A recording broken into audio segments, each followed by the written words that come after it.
Bonjour les petits loups, bienvenue, welcome avec Taskiller 85, j'espère que tout le monde va bien aujourd'hui. Aujourd'hui on va tester ensemble le HGLRC Sector 30. Excusez-moi, je regarde aussi un peu la route, mais c'est pas loin de l'objectif, je sais même pas si vous allez voir la différence. On va tester donc le Sector 30 CR de chez HGLRC et je vous annonce tout de suite qu'il sera dans le concours permanent. Je remets le lien pour ceux qui ne savent pas ce que c'est que le concours permanent, je le mets là. Mais donc il sera dans le concours permanent avec un autre lot, vous le savez, donc un beau petit cadeau encore cette fois-ci pour cette quinzaine. Donc c'est parti, on va pas aller au gamélodrome parce que c'est trempé, on va aller sur notre petit terrain habituel, là où il y a de la place et où il y a du gravier pour pouvoir décoller en paix. On va se tester ce petit Sector 30 CR, l'évolution du Sector 150 tout simplement. Il y a même le Sector 25 CR qui est sorti également en version les deux analogique et numérique. Attention, je tourne à gauche, restez là. Je vous tiens, bougez pas, hein. Si vous n'avez pas la ceinture, c'est pas bien, hein. Donc les deux sont en version analogique ou en version numérique. Moi aujourd'hui c'est la version analogique que je vais tester. Et donc les prix oscillent entre 180 € à peu près pour la version analogique jusqu'à 280-290 € pour la version numérique avec la Nebula dessus, la Cadix Nebula. Mais si j'ai un conseil à vous donner, je pense que le CR30, le Sector 30 CR sera un petit peu mieux parce que les moteurs ont évolué. Voilà, je pense que ça va être un petit peu mieux. C'est parti, on est presque arrivé, let's go pour le test. Donc tout d'abord, merci à HGLRC de m'avoir envoyé ce petit Sector 30 CR, vous le verrez mieux ici je pense. Et puis j'ai pris quelques petites photos parce qu'on m'a reproché des fois de ne pas faire assez de gros plans. Donc j'ai pris quelques photos pour les pièces importantes. Après si vous voulez plus de détails, vous savez que vous pouvez aller sur la fiche produit directement. Donc bien sûr les liens seront dans la description avec les coupons si j'en ai. Donc chez HGLRC, il faut que je lui en demande. Je ne sais pas si le coupon Taskiller 85 fonctionne encore, vous pouvez essayer. En tout cas il m'a dit que eux n'ont pas appliqué la TVA sur leurs produits. Donc possible que vous ayez de la TVA à payer. Par contre, il m'a assuré que la déclaration ne serait pas au-dessus de 150 €. Donc, normalement, pas de taxes douanières supplémentaires en plus de la TVA. Voilà, ça, c'est ce que Eric m'a confirmé de chez HGLRC. Donc, on commence par l'unboxing. La boîte est vide. J'ai déjà tout sorti. Donc, bien sûr, le Sector 30 CR.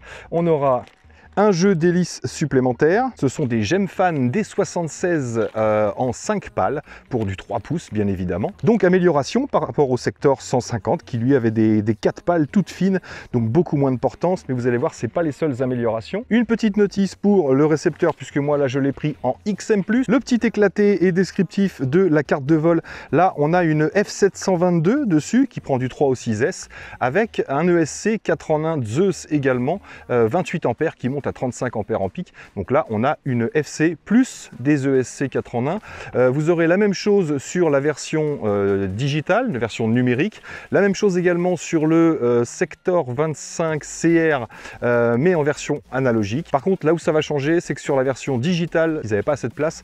Donc là vous aurez une F4 AIO avec ESC intégré bien évidemment. Vous aurez en plus un jeu de petites vis, une petite plaquette de stickers HGLRC comme d'habitude, une petite plaquette qui vous montre le sens d'installation des hélices, le sens des moteurs et iFly Safe bien sûr, ça vous explique qu'il faut vous renseigner au niveau de la législation de votre région, de votre pays avant de faire voler un drone tout simplement. Une petite sangle supplémentaire en espèce de, pareil, l'espèce de simili-cuir, donc bonne qualité avec une boucle en métal et deux supports qui permettent d'orienter, un support pour les grosses style GoPro, donc 5, 6, 7, 8, 9 sans problème et un petit support ici qui permet d'adapter une Naked ou la SMO. Donc au choix, moi aujourd'hui j'ai choisi de voler avec la Naked, donc j'ai installé mon petit support ici, pas besoin de l'orienter puisque l'angle est plutôt correct, donc j'ai pas eu besoin d'utiliser ces petits supports là, je gagne 2 grammes grosso modo. En ce qui concerne les dimensions du drone, c'est un 150 également, hein, 150 mm de moteur à moteur,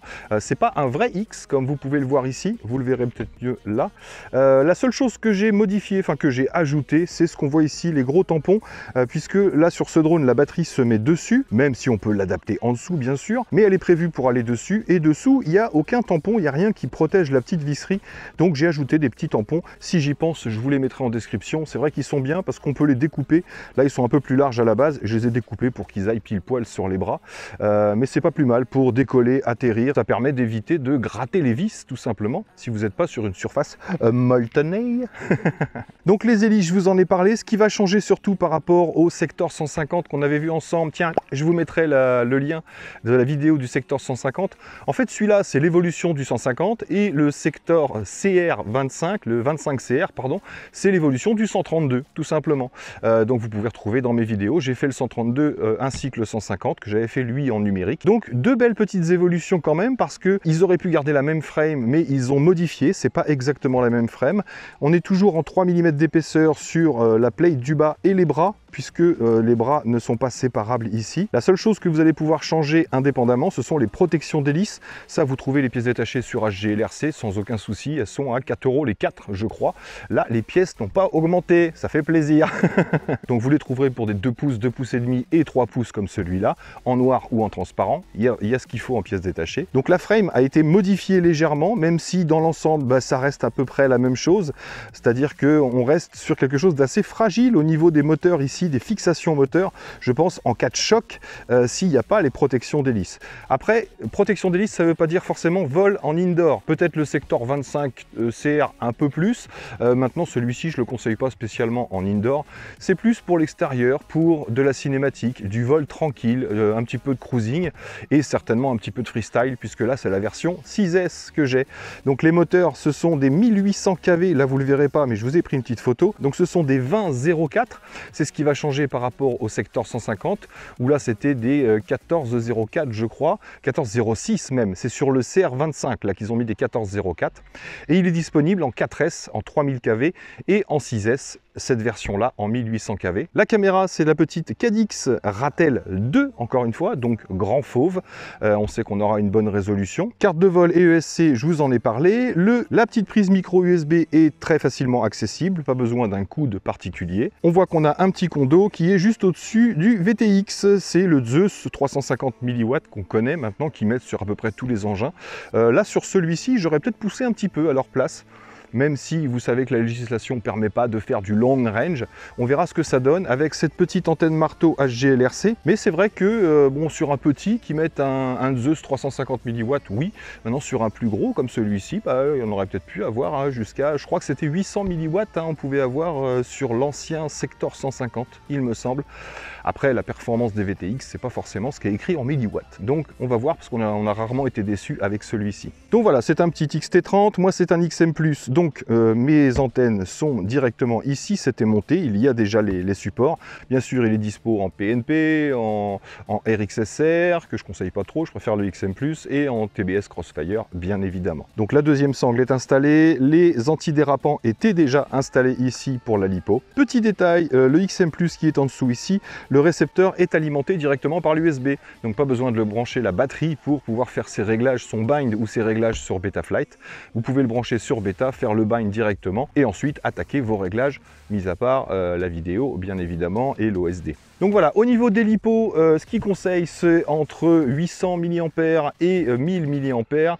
Malheureusement, j'ai pas ça en 6S. La seule chose que je vais avoir en 6S, c'est une petite 450 mAh. Donc ça, on va faire le test en vol à vue pour voir, parce que 450, 800, il n'y aura pas une grosse différence de poids, mais pour voir la puissance en vol à vue surtout et le bruit qu'il fait. Sinon, j'ai une 1100 mAh ici, GNB, on est au-dessus des 1000, mais ça devrait passer. Je vais voler sans la Naked. Comme ça, je ne vais pas lui rajouter de poids. Et sinon, on fera un petit vol avec la Naked. Je testerai peut-être cette 850 mAh 4S. Sinon, j'ai emmené la Lion 3000 mAh de chez GEPRC en 4S également pour voir si on gagne beaucoup en autonomie. Et là, on pourra faire du petit vol cruising tranquillou pilou. Dernière petite chose, je vous ai dit que ça acceptait les GoPro. Pour la 7, vous savez qu'il faudra le boîtier pour pouvoir le fixer sur ce genre de choses, puisque c'est pas comme la 9, il n'y a pas les petites pattes en dessous directement. Si vous voulez alléger, je ne sais pas si je vous en avais déjà parlé, on peut gagner 15-20 grammes à peu près en enlevant la batterie et en utilisant ce petit câble là qui permet d'alimenter la GoPro en direct. Donc vous enlevez ce petit cache, vous branchez ça et vous allez pouvoir alimenter de 4 à 6S sans aucun souci. Vous branchez ça directement sur la prise balance de votre lipo et vous pouvez alimenter votre GoPro directement. Donc vous allez gagner quelques grammes et donc un petit peu d'autonomie. Donc aujourd'hui, moi j'ai la Naked, donc je vais voler avec la Naked bien sûr. C'est sûr qu'il y a une différence de poids. La GoPro nue sans la batterie fait environ 90 grammes et moi je suis aux environs des 30 et quelques grammes avec la Naked. Donc voilà, on va commencer par un petit vol à vue et juste après on part en FPV. C'est parti, let's go les amis. Allez, on va se faire deux petits tests en vol à vue. Je commence par une petite 4S 850 mAh. Je vous avoue qu'elle est un petit peu ancienne celle-ci, hein. Mais bon, et juste derrière on verra avec la 6S. Comme ça on aura la différence de portance et de bruit. Donc let's go. Alors je monte le throttle pratiquement à la moitié. Donc déjà moins de bruit, je le sens, ces hélices là par rapport aux hélices du secteur 150. Là on sent que c'est mou, hein. C'est vraiment très très mou. On va voir ce que ça donne en 4S, c'est vraiment pour le cruising. Petit test de punch rapide. Voilà, c'est mou. Attention, on a les branches au-dessus. En tout cas, il a l'air stable. Ouais, vraiment pas de pêche, hein. Pas de pêche, mais carrément suffisant pour du cruising. Encore une fois, sans aucun problème. Hop, allez, ça suffira pour celle-ci. Tac, on va mettre la 6S. Il devrait y avoir une petite différence. Donc petite 6S 450 mAh. Donc c'est sûr que là on ne doit pas avoir une énorme autonomie avec celle-ci. Bon bah là ça monte tout de suite, forcément je suis à 20-25% de throttle. C'est tout de suite beaucoup plus péchu. Je pilote plus beaucoup en vol à vue, il va falloir que je m'y remette, hein. Alors on va se faire un petit test de punch là avec la 6S. Voir ce que ça donne. Test dans 3, 2, 1. Bon ben voilà. Il ne bouge pas, il est bien droit.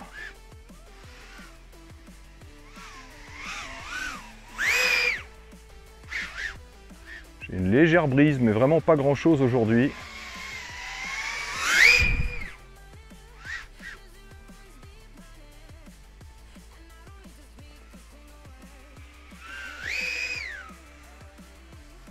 Oh, il a l'air super sain en tout cas.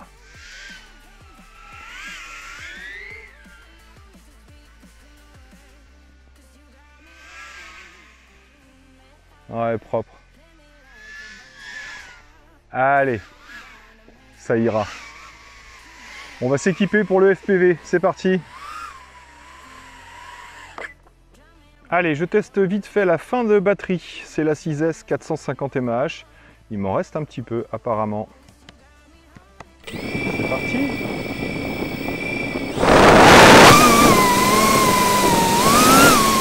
Ah, j'ai les protections d'hélice qui apparaissent sur les côtés. C'est bon de le noter. J'ai du fumar. Il va y avoir du fumier là. Gros plan sur le fumier, c'est important. Ouais, il a l'air vraiment bien réglé, ça bouge pas. J'ai pas de rebond.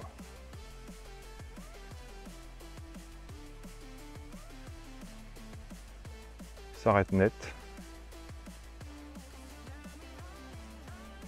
Apparemment pas de prop wash. Je reste un petit peu quand je reste dans mon flux d'air, bien sûr.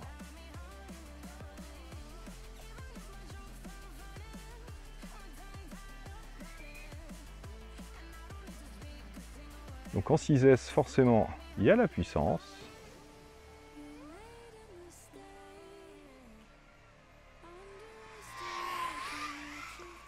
J'ai pas dû mettre trop d'angle à la Ratel 2, mais on sait qu'il y a beaucoup de fauves sur cette Ratel. Donc ça permet vraiment de pouvoir orienter son engin comme on veut sans avoir mis forcément trop d'angle. Autant on va garder la visibilité quand on est à plat, autant même bien penché. Vous voyez, je pousse bien en avant, ben, j'ai quand même la visibilité de ce qui se passe devant. C'est plutôt pas mal. Il ne faut pas que je pousse de trop parce que celle-là... Mais bon, franchement, j'ai fait quelques coups de punch en vol à vue. Et là, je suis à 2 minutes de vol avec une pauvre 450 mAh. donc ça va. Les moteurs 1800 kV sont pas trop gourmands. Ah, il se manie vraiment bien, il est précis.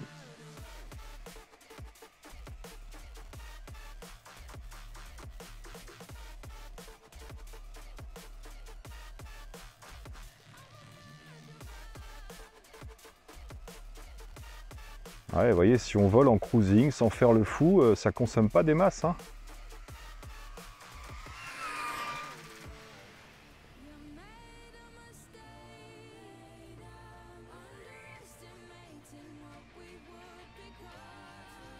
Plongeons dans le crottin. Bon, bah c'est correct, hein, franchement. La batterie descend pas vite. Bon, elles sont pas vieilles, hein, et elles marchent bien, ces petites Kratos, hein. Je les avais utilisées que pour les pétrels. Et Yacine a les mêmes que moi. Il n'a pas pu venir aujourd'hui. Ne vous inquiétez pas, il sera là pour le Recon 6. Et je pense qu'il sera encore plus là pour le Race Whoop. Ouais, franchement, c'est propre, hein. Bon, bah, la rate, elle est belle, ça, il n'y a pas de problème. La rate, elle est belle. Là, je vais peut-être pas aller là-dedans parce que je suis pas orienté par là, là. Donc ça m'embêterait d'avoir une déco. Pas une décoration, hein, une déconnexion. Oh ouais, hop là. Je vais pas avoir de fail-safe, mais je vais plus rien voir parce que ouais, je suis vraiment pas où il faut, regardez. Allez, on va se poser et je vais pouvoir installer la grosse 6S. Alors c'est pareil, hein, plus la 6S est lourde, ben, on va pas forcément gagner en autonomie. Mais là, je suis pratiquement à 4 minutes de vol, on peut dire 4 minutes, hein. Franchement, 4 minutes de vol avec une 450 mAh qui a déjà tourné pour du vol à vue, je suis assez content. Bon, là je vais mettre à 350. Qu'est-ce que je suis bien réglé sur le VBAT. Bien sûr, je vous mettrai mon Betaflight à la fin de la vidéo. Comme ça, vous aurez tous mes réglages, même le VBAT. J'ai dû le monter d'un cran, je crois. Et là, vu que je sais que mes batteries sont calibrées, eh ben, j'ai un bon retour. Donc c'est parti avec la 6S 1100 mAh. Let's go. Oh, un mouche. Reste pas là, le mouche.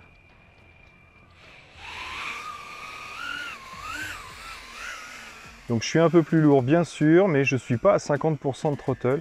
Tiens, j'aurais dû mettre l'affichage du throttle. On va aller se faire un petit tour en hauteur.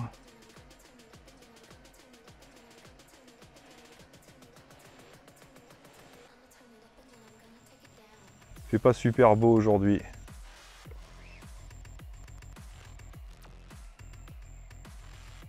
Mais il pleut pas. J'ai pris 2-3 gouttes tout à l'heure, mais il pleut pas.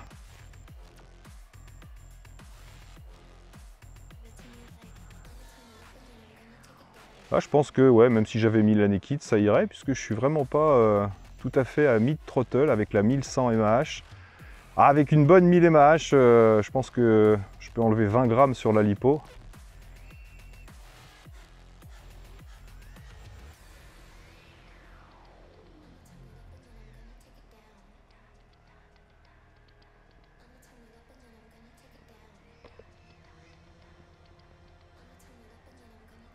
C'est la figure de Yaya. C'est mieux quand il y a un petit obstacle. Bon, ce petit VTX, franchement, ça fonctionne. Il n'y a pas de souci. Pour l'instant, je suis pas très loin.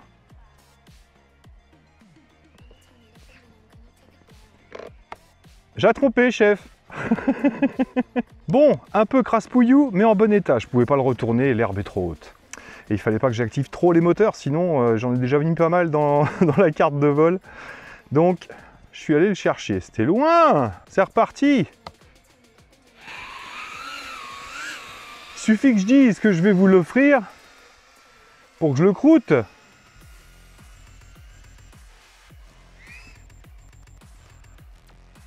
Ça réagit toujours bien.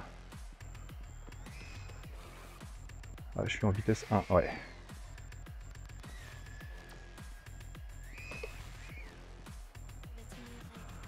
Donc ouais, on peut faire un peu de freestyle avec celui-ci, bien sûr.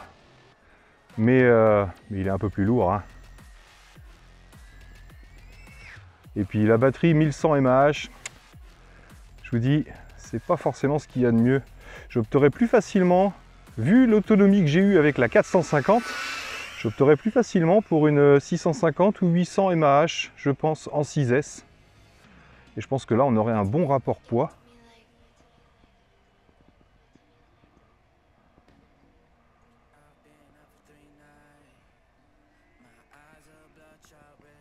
On va pouvoir freestyler, il n'y a pas de souci, il ne bouge pas une fois en l'air.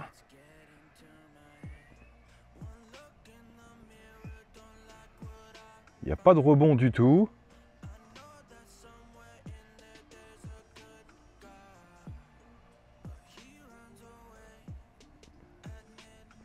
Après, quand je vois l'autonomie, je vous dis, je pense pas que je gagne énormément avec ce genre de lipo.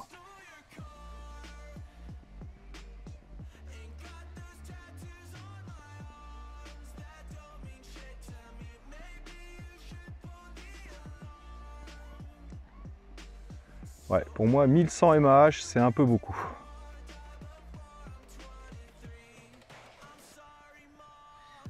Je pense. Donc ouais, entre 450 et 800, c'est plutôt pas mal. Je vous dis, plus de 4 minutes déjà, on peut dire 5 minutes pratiquement avec ma 450 mAh, sachant qu'on n'alourdit pas du tout le quad.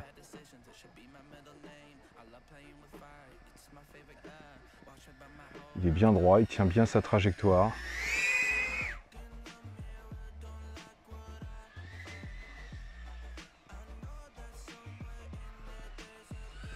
Il est facile à gérer en douceur.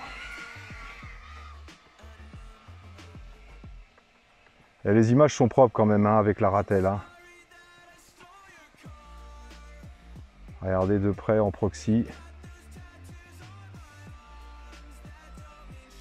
Ça, on verra plus tout à l'heure avec la Naked. Ouais, on n'a pas une grosse pêche quand même.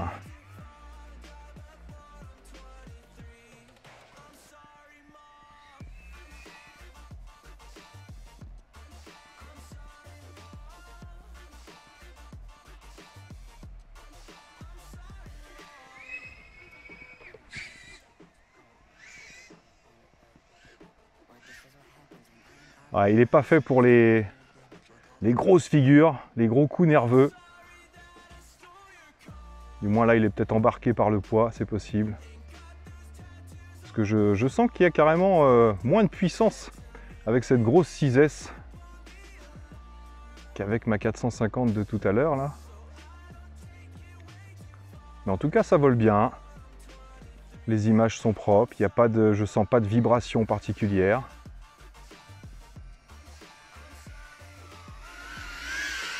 Il est assez facile à maintenir en altitude régulière.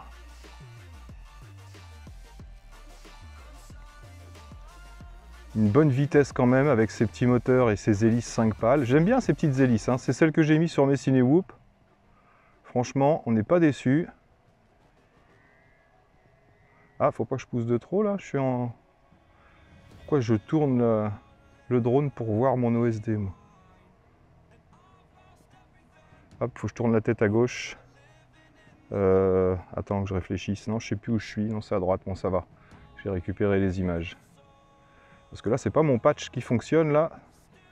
Donc c'est plutôt pas mal comme réception. Mon patch est dirigé en face. Pas du tout là.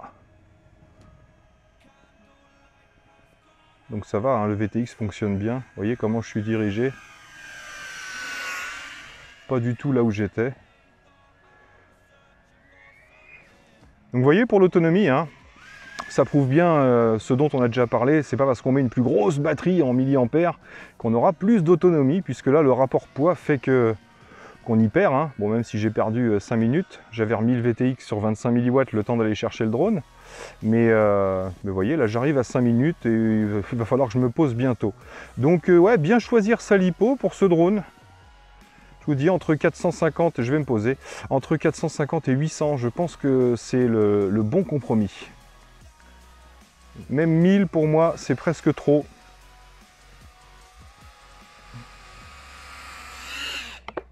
Tac! Bon, c'est correct. Allez, on va se mettre la Lion et je vais installer la Naked. Allez, c'est reparti les amis. Donc là, je suis avec la Lion 4S 3000 mAh, la GEPRC. Donc là, je pense que ça va être lourd. Ouais, je suis à mid-throttle. Donc là, c'est pareil. Vu la puissance que je dois mettre, je suis pas forcément sûr qu'on gagne énormément en autonomie. Là, encore une fois, je veux pas parler trop vite. On va attendre un peu. Mais je pense qu'avec une 6S entre 6 et 800 et la Naked, je pense qu'on n'y perdrait pas des masses. Donc là, ça va être du vol cruising, bien sûr. J'ai plus de pêche du tout, hein. Bon, bien sûr, je peux prendre de l'altitude. Mais là, ça va vraiment être du vol tranquille.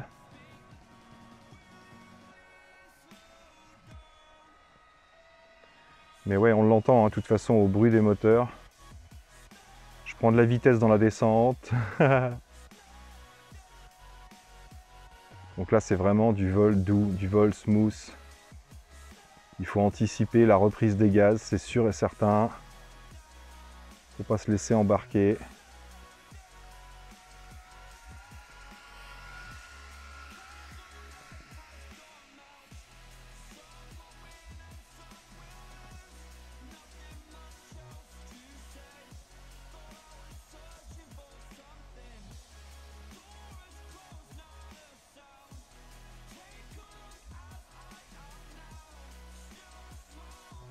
Là, je ne vais pas aller derrière. Mais j'ai un mouche sur le main. On va se faire une petite cime des arbres. Ah, il y a des bestioles. Je regarde sur la droite. Hop. Ah là là, il y a des bestioles. C'est relux.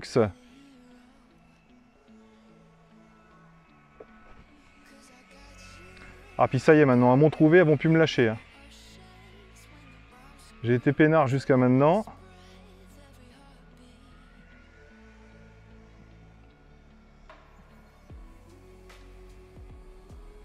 Bon, ça va, ça descend pas tant que ça. Donc je vais continuer à filmer. Et si c'est trop long, je vous mettrai comme d'habitude des petits accélérés. Et le temps de vol à la fin. Je peux peut-être même incruster l'OSD, tiens, dans la vidéo HD pour voir ce que ça donne. Ah là là!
Je vais voir ce que ça donne en vol stabilisé. J'ai un peu de tilt sur ma cam. Donc là, je suis en vol stable et j'ai des bestioles partout, c'est l'horreur. Ouais, le problème du vol stabilisé, bon, vous allez pouvoir, hein, c'est sûr, mais c'est qu'il faut, quand il y a une petite brise, il faut contrer. Mais c'est vrai qu'il y en a qui sont beaucoup plus à l'aise en vol stabilisé pour faire des vols précis.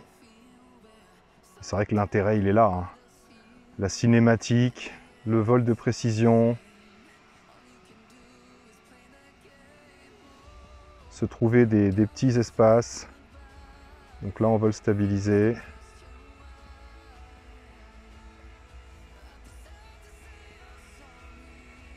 Pas de souci. C'est marrant aussi de voler juste sous la canopée des arbres pour se trouver des petits filons.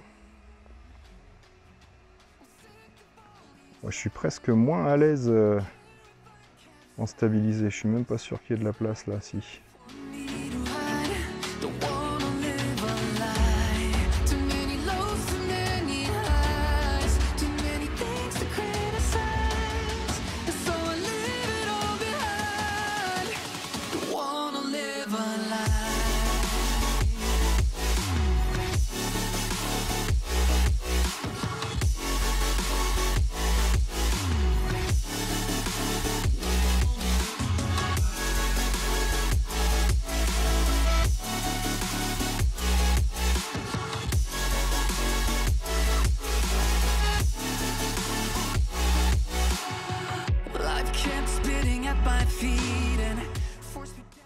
Yes!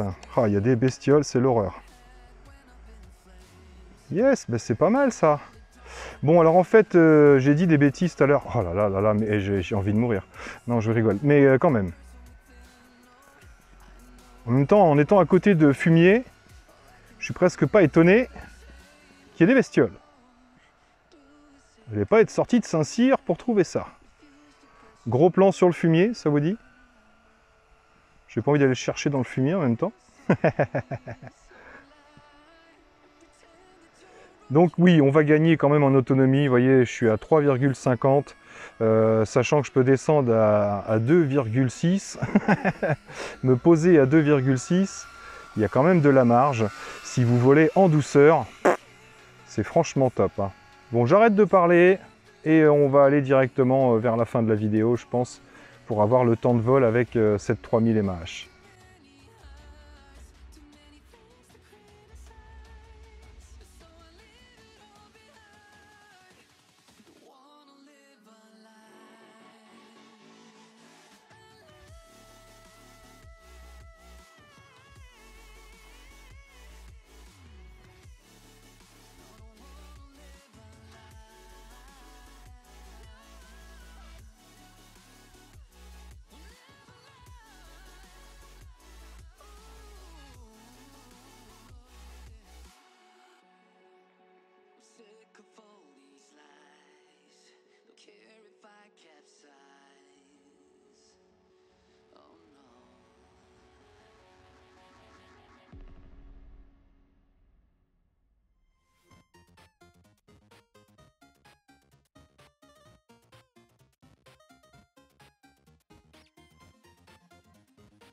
Bon bah écoutez les amis, on arrive à 12 minutes, bientôt 13 minutes.